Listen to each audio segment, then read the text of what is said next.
Hello, everybody. I'm Melissa, and welcome back to Book Bar, and welcome to my March anticipated releases. So obviously, every month I'm trying to do releases that are coming out that I'm excited for. Most of these are indie releases. There might be a few, or there are a few contemporary. I don't know if any of them are contemporary romance, but yeah. There might be contemporary romance, traditionally published romance, but there are some traditionally published books on here. But for the most part, it is indie, which is why, like, once a month I do this, because a lot of indie authors don't announce their releases till like a month before, 2 months before. So doing like a 6-month anticipated releases doesn't work for indie all that well. And I mostly read indie romance. So yes. The first book that I am excited for, which actually was just announced a couple weeks ago, is Hockey with Benefits by Tijan. I really enjoy Tijan's sports romances, so I'm assuming I will enjoy this. I will actually be reading this before release date because I got approved for an ARC. So I will just read off the little synopsis. Hockey with benefits. That's what Mara proposed, and I was down. She said no feelings, and she meant it. Just benefits. No strings attached, nothing else. Not even a friendship. College was her escape, including us. I didn't have time for a girlfriend. I had classes, my team, my family, and the game. It was all working, too, until somewhere down the line, things got messy. Until somehow we were dealing with threats, secrets, and rivals, and so much more. Until I began to want her in ways that weren't part of the deal. Our agreement didn't just get checked into a wall, it got obliterated. That sounds wonderful. I'm really excited for it. Like I said, I really enjoy Tijan's hockey romances, or her sports romances in general. So yes, and that comes out on March 7th.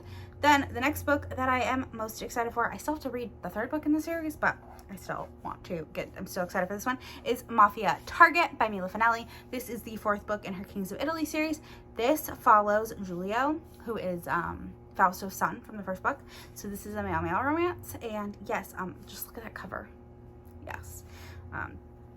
Giulio, I've renounced my birthright as heir to the Italian mafia empire, but no one leaves the brotherhood without paying a price. To evade my enemies, I stay on the move.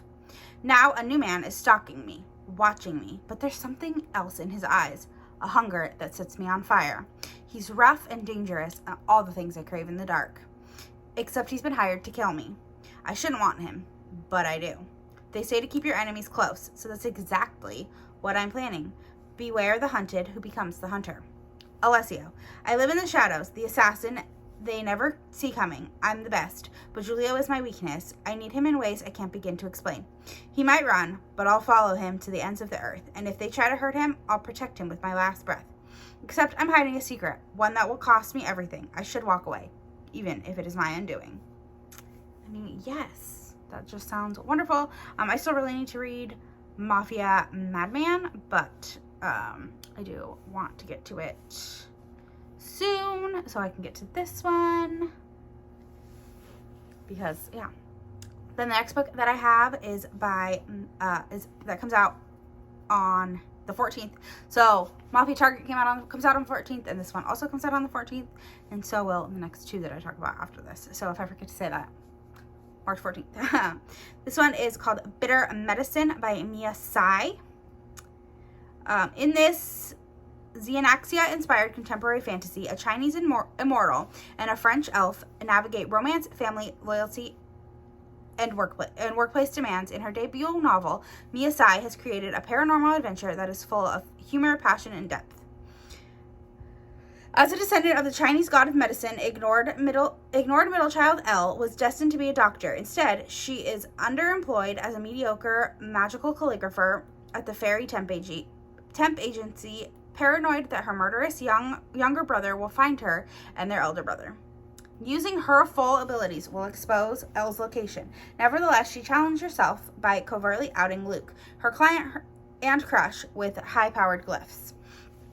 Half-elf Luke, the agency's top security expert, has his own secret. He's responsible for the curse laid on 2 children from an old assignment. To heal the team, he'll need to perform his job duties with unrelenting excellence and earn time off from his tyrannical boss. When Elle saves Luke's life on a mission, he brings her a gift and a request for a stronger magic to ensure success on the next job. Except the next job is hunting down Elle's younger brother.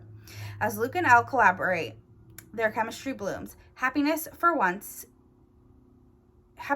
is an option for them both, but Elle is loyal to her family, and Luke is bound by his true name. To win freedom and duty, they must make unexpected sacrifices. That just sounds fun and cute, and I do enjoy that it's a debut fantasy romance, so I'm excited to check that out. Then the next book, again on the 14th, is The Love Wager by Lynn Painter. I have not read a Lynn Painter, but I have heard good things about them. I do believe that this actually might be traditionally published, so I could be wrong about what I said earlier. Actually, this one is traditionally published, so I was wrong. Hallie Piper is turning over a new leaf. After belly crawling out of a hotel room, hello rock bottom, she decides it's time to become a full-on adult. She gets a new apartment, a new haircut, and a new wardrobe. But when she logs into the dating app that she has determined will find her new love, she sees none other than Jack, the guy whose room she snuck out of. Through the app and after a joint agreement, they are absolutely not interested in each other. Jack and Haley become partners in their respective searches for the one. They text each other about their dates, often scheduling them at the same restaurant so that if things don't go well, the two of them can get tacos. Spoiler alert, they get a lot of tacos together. Discouraged by the lack of prospects, Jack and Hallie make a wager to see who can find true love first. But when they agree to be fake dates for a wedding weekend, all bets are off. Fake dating? Yes. As they pretend to be a couple, lines become blurred and they each struggle to remember why the other was a bad idea to begin with. Like, that just sounds cute and fun and very, like, low stakes, just fun. I mean, I love good fake dating, so yes. Then the last book on the 14th is not a romance. It is Vera Wong's Unsolicited Advice for Murderers by Jesse Q. Sutanto. I really enjoyed Jesse Q. Sutanto's Four Aunties series, so the Four Aunties in a Wedding and Four Aunties, Dial for Aunties. I really enjoyed both of those books. And this is kind of in the same, like, mystery vein of, like, mystery comedy.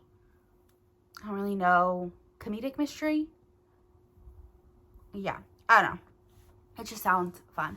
A lonely shopkeeper takes it upon herself to solve a murder in the most peculiar way in this captivating mystery by Jesse Q. Sutanto. Vera Wong is a lonely old lady, a lady of a certain age, who lives above her forgotten tea shop in the middle of San Francisco's Chinatown. Despite living alone, Vera is not needy. Oh no, she likes nothing more than sipping a good cup of oolong and doing some healthy detective work on the internet about what her Gen Z son is up to. Then one morning, Vera trudges downstairs to find a curious thing: a dead man in the middle of her tea shop. In his outstretched hand, a flash drive. Vera doesn't know what comes over her, but after calling the cops, like any good citizen would, she sort of swipes the flash drive from the body and tucks it safely into the pocket of her apron. Why? Because Vera is sure she could do a better job than the police possibly could. Because nobody sniffs out a wrongdoing quite like a suspicious Chinese mother with time on her hands. Vera knows the killer will be back for the flash drive. All she has to do is watch the increasing number of customers at her shop and figure out which one among them is a killer. What Vera does not expect is to form friendships with her customers and start to care for each and every one of them. As a protective mother hen, she will end up having to give one of her newfound chicks to the police. That just sounds cute and fun, and like I said, I really enjoyed the Dial for Aunties and Four Aunties in a Wedding, so I can imagine that this is very similar with, like, a lighthearted, fun moments and, you know, a little bit of a mystery, trying to figure out who actually did it, what happened, you know. Then there are 2 books that come out on the 21st. So if I forget to say it before either of these books, you know, 21st. The first one is The Witch and the Vampire by Francesca Flores. I believe this is a sapphic paranormal. So, it is. Queer Rapunzel retelling. So, yes. Francesca Flores' The Witch and the Vampire is a queer Rapunzel retelling where a witch and a vampire who trust no one but themselves must journey together through a cursed forest with danger at every turn. Ava and Kay used to be best friends until one night 2 years ago. Vampires broke through the magical barrier protecting their town, and In the ensuing attack, Kay's mother was killed and Ava was turned into a vampire. Since then, Ava has been trapped in her house. Her mother, Eugenia, needs her. Ava still has her witch powers, and Eugenia must take them in order to hide that she's a vampire as well.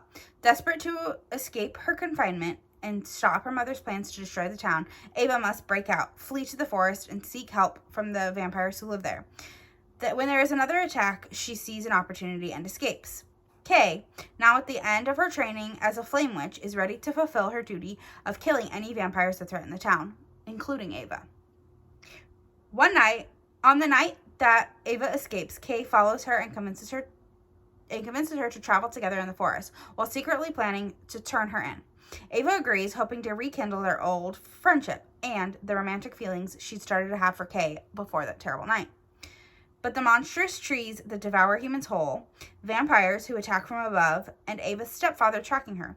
The woods are full of danger. As they travel deeper into the forest, Kay questions everything she thought she knew. The two are each other's greatest threat, and also their only hope. And they want to make it through the forest unscathed. If they want to make it through the forest unscathed. Like I said, that just sounds super fun. And I love a good LGBTQ plus romance. And I believe this might possibly be a debut. You never know. It looks like this author has published a few things before. But yeah, sounds good. And, you know, I love me a good retelling. Then again, also on the 21st, we have The London Seance Society by Sarah Penner. I really enjoyed The Lost Apothecary. It's a good, like, historical fiction with some, like, modern, fantastical, magical realism elements to it. I had a great time with it. So I'm excited for the second book by this author. From the author of sensational bestseller, The Lost Apothecary, comes a spellbinding tale about two daring women who hunt for truth and justice in the perilous art of conjuring the dead. 1873, an abandoned chateau on the outskirts of Paris, a dark seance about to take place, led by acclaimed spiritualist Vaudeline Delay, known worldwide for her talent in conjuring spirits of murder victims to ascertain the identities of the people who killed them. She is highly sought after by widows and investigators alike. Lena Wicks has come to Paris to find answers about her sister's death, but to do so, she must embrace the unknown and overcome her own logic-driven bias against the occult. When Vaudeline is beckoned to England to solve a high-profile murder, Lena accompanies her as an understudy. But as the women team up with the most powerful men of London's exclusive seance society to solve a mystery, they begin to suspect that they are not merely out to solve a crime, but perhaps be entangled in one themselves. That sounds great. I'm excited to get to it. I do love me a good historical fiction every once in a while, so looking forward to it. Then on the 24th, we have probably one of my favorite covers releasing this year, and that is Highest Bidder by Sarah Kay, with none other than the beautiful Wander on the cover. And anyone who tries to tell me that Sarah Kate's Salacious Players Club series new covers are better than these men covers, you are wrong. And yeah, you're just wrong. Because these are, like, this cover is just everything. It is everything, it is everything, it is everything.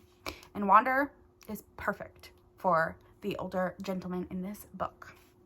So, have I read any more of the Salacious Players Club other than book 1? No, I have not. Am I still really excited for this? Yes, I am. Do I own all the other books in multiple formats? Yes, I do. I might read them eventually. No, I will. Hopefully, I will get to all of them within the next couple months. Because I do want to be able to get caught up to them, so then when Madame comes out, I can be there. He's not just rich, he's filthy rich. When I started working at the Salacious Players Club, I never expected to end up on the auction block, ready to grant a date to the highest bidder. This club is not really my scene. I'm not the kind of girl rich guys take home. I'm more of a piano playing, van living, free spirit kind of girl. So when Ronan Cade, the richest man at the club, puts down over $100,000 for my time, how can I tell him no? But he's too old, too rich, too cocky. And oh yeah, once dated my mother. Except he doesn't know that. He has no idea who I am. One date turns into a trip to Paris and an offer to live with him in his penthouse. Then a promise to take care of me. Before I know it, I'm calling this silver fox my daddy. Why do I keep calling him Kincaid? Ronan Cade only bid on one date, but I think he's winning much more than that. Can we overcome the years between us to find happiness? And will he find it in him to forgive me when he learns the secret I've been keeping? Yes. I'm so excited for that one. Like I said, I've been stuck on Eyes on Me because I don't love the stepbrother trope. So, and that's what that one is. So I just need to continue. I need to read it so that I can keep going in the series, because Give Me More and Mercy both just sound fantastic. So I need to get over my qualms with Eyes on Me. And if I end up DNFing it, I end up DNFing. So, yeah. Then the final book that I have on this list comes out on the 28th. And it is kind of I'd say it's like historical romance, but I think it's more heavy on the historical than the romance. So it's like a historical fiction with some romance elements. Sounds like it might possibly end on a HEA, so it would be a romance in that regards. But it sounds like it's more based in the historical fiction side of it than the historical romance side of it. During ball season, anything can happen, even love. It's ball season in Vienna, and Maria Wallner only wants one thing: to restore her family's hotel, the Hotel Wallner, to its former glory. She's not going to let anything get in her way. Not her parents' 3-decade-long affair, not seemingly random attacks by masked assassins, and especially not the broad-shouldered American foreign agent who's saved her life 2 times already, no matter how luscious his mouth is. Eli Whitaker also only wants one thing: to find out who is selling American secret codes across Europe, arrest them, and go home to his sensible life in Washington, D.C. He has one lead: a letter, and the culprit sent from a Viennese hotel. But when he arrives in Vienna, he is immediately swept into the chaotic whirlwind of balls, spies, waltzes, and beautiful hotel keepers who seem to constantly find themselves in danger. He disapproves of all of it, but his disapproval is tested as he slowly falls deeper into the chaos, and his attraction to said hotel keeper grows. So yeah, those are the books that I am excited for in March. Obviously, I'm sure there are a lot more, but when I was looking, I go through all sorts of different lists of like books that are coming out in each month. And when I was looking, March really was like the smallest month in terms of like releases. I mean, obviously, February had a ton, and then April has quite a few. Like, no matter what like genre I was looking at, whether I was looking at romance or indies or any, fantasy, just contemporary, anything I was looking at, like it would be like one book in March, and then it would skip to April. So, like I said, I was scouring lists trying to find books that were coming out, because, like I said, I don't really keep up with new releases. I mean, this year I've read very few. So, yeah. I don't really keep up with them, but I do get excited for them, and I like to know, because then I can put them on my TBR. So, yeah. What books are you excited for in March? Let me know in the comments. And if you made it to the end of this video, leave me a window of some sort, because the cover that sticks out in my brain the most is the Vera Wong one, and she's like peeking through a window. Blinds like I have right here. But yeah, so leave me a window or a door or something house related. I don't know. And don't forget to like, comment, subscribe, all the fun stuff. It really helps me out. And I'll talk to you on the next one. Bye.